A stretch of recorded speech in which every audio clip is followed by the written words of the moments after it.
Good morrow to you all. I'm bringing Morrow back, by the way. Welcome back to another Storytime animation. It's been far too long. I'm sorry, okay? Look, I've decided to follow the footsteps of my boy Jordan and start doing a lot more animations on the channel. So I do hope you enjoy and drop a like on the video if you want more animations. And what should I talk about next?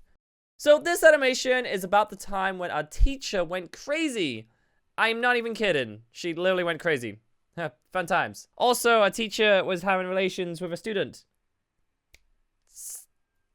Anyways, when I was in school, back when I was a wee lad, we had to take Spanish lessons. I hated Spanish, but I knew it could have been helpful since Spanish is the second used language in America and I was in England. But I wanted to move to America. Spoiler alert, it happened. I live in Seattle now. We had this ginger-haired, middle-aged woman by the name of, let's call her Coco. I didn't mind Coco, but she was, let's say, weak. She couldn't really handle the bullies that well, and the students could sense this and devised a cunning plan. Little did Coco know, at the time, they were her next target. They were vultures. Waiting.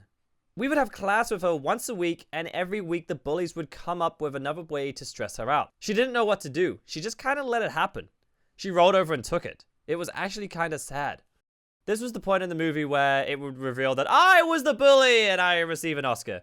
I'd like to thank my mom for the wonderful support. No, but seriously, I wasn't the bully. I was a witness. I just sat at the back watching this woman crack under the pressure. Could I have done more? I was a 13-year-old boy. I don't know what I can do to help. The bullies would lock her out of the room when she went to get supplies, constantly talk over her, threw pencils around the room, and make paper airplanes. Sometimes they would do something and only 1 in 4 times they would actually get in trouble for it. You could tell Coco was starting to crack under the pressure. She stopped caring to put makeup on, bags started to show under her eyes, she had messy hair. I didn't notice at the time until it was too late. One day, Coco was late, and so one of the bullies with the name, Johnny, pretended to teach the class, acting like the class clown, and he whacked some odd jokes which everybody pity laughed to. Coco finally showed up, looking the worst she's ever did, and screamed at Johnny to sit back down. He did, but then everything went weird. Coco sat by her desk and stayed silent for about 20 minutes. This was a 45-minute lesson too, so this was weird. Anytime anyone would speak to each other or try to talk to her, she would softly respond, "Please, no talking." And we would just sit there.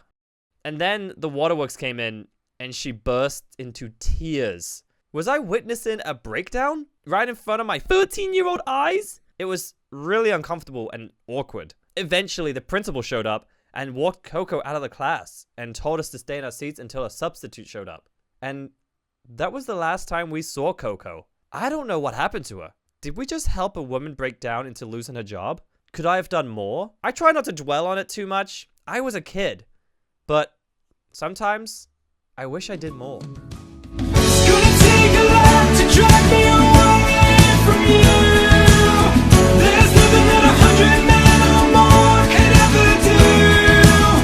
I bless the rains down in it. Alright, next teacher. The final teacher is the reason why I decided to make this video. It was strange, and I promise this is all true. You hear those stories about teachers living a private life and then suddenly they quote-unquote quit the job and never to be seen again?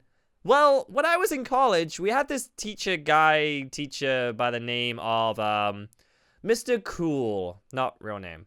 Mr. Cool was almost everyone's favorite teacher. He was nice, he didn't crack under pressure with the bullies, and on top of that, people could actually talk to him and he would listen. So, there was this girl in our class by a totally real and non-fake name of Jess.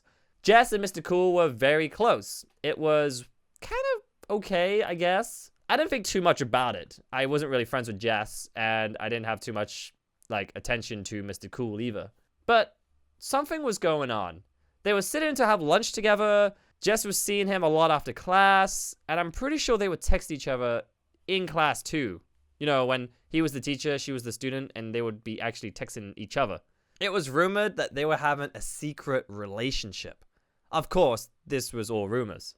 Until Mr. Cool suddenly quit the job and was never seen again. And what happens next? Well, Jess suddenly stopped going to class too. that was the same day she dropped out of the school. It wasn't until a few weeks later when the newspaper revealed that Mr. Cool was arrested for having relationships with a pupil. Jess was 18 and was legal age of consent in the UK, but it was still against the law to have relations with a pupil. That's why Mr. Cool quit, so he can have a relationship with Jess, but the damage was already done. I tried Googling his name before I recorded this, and nothing came up. I don't know where he is. I don't know where Jess is either. She deleted her Facebook, so hope they're happy, I guess. Hope it was worth it.